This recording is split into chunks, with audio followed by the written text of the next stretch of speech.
All right, let's go to Brittany Flowers, who is live in Fruitport now, where classes were canceled after school was damaged in that storm. Brittany?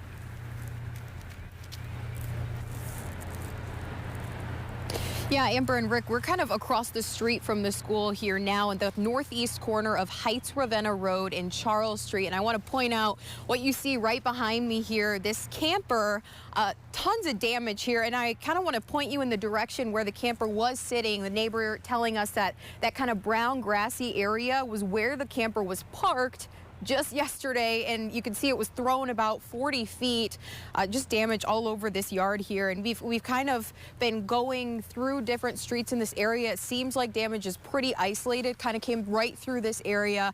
The roof across the street was also ripped off. But I want to point you in the direction of Beach Elementary School right here. We've been in contact with the superintendent because the roof there was ripped off. I want to see if we can give you an aerial view of the damage kind of that came right through this area here. We have been keeping in touch, as I mentioned, with the superintendent, Jason Kennedy, to find out when students will be able to return. Classes were canceled here today because of the damage. Teresa Weekly spoke with him earlier. She has a look at security footage from inside the school and a look at the damage. This tree uprooted is the first sign of damage here at Beach Elementary in Fruitport Township. It fell that way, though. It didn't hit the building. The problem with the building is what happened to the roof. You can see a piece of roof sticking through the top there. The wind tore the whole thing off, and we have security video that shows the moment it happened. The superintendent shared this video showing 10 seconds of destruction. You can see the roof flying off and a shed storing playground equipment blowing like a toy across the schoolyard. Back here behind the school, this piece of gutter, that blew off from the back, the other side of the gym, and landed here.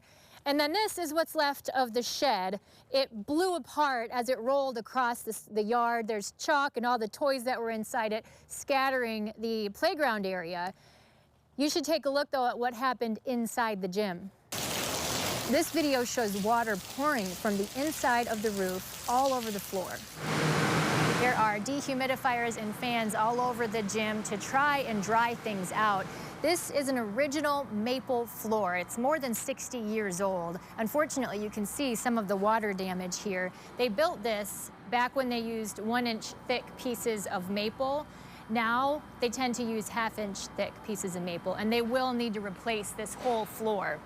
That process will take 7 to 8 weeks, which could be a problem because they also use the gym as a cafeteria. Likely will need to be a situation where breakfast and lunch are served in the classroom, and so we're working through ensuring that we have ample staff to make that happen, ensuring that our teachers have duty-free lunches that they're entitled to, and working through all of the logistics that it takes to serve meals to hundreds and hundreds of students.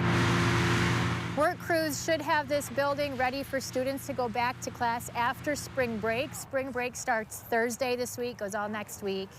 The only other thing is, will they need waiver days? They've already used those 6 snow days. As long as 75% of students in the whole district go to class Monday, Tuesday, Wednesday this week, they shouldn't need to apply for a waiver. In Fruitport Township, I'm Teresa Weekly, News 8. Haven't had a chance to talk to the homeowners here yet to figure out what they plan to do with this trailer. We are told, though, that it was sitting for sale, so we'll try to check in with them and see what's going to happen here. But again, pretty isolated damage, kind of came right through this area here, the elementary school, the trailer, the roof across the street. We did see a fence that was torn apart, too, but kind of scattered damage all throughout our area. We'll have a closer look at some more damage further to our south coming up in our next half hour. For now, I'll send it back to you guys in studio.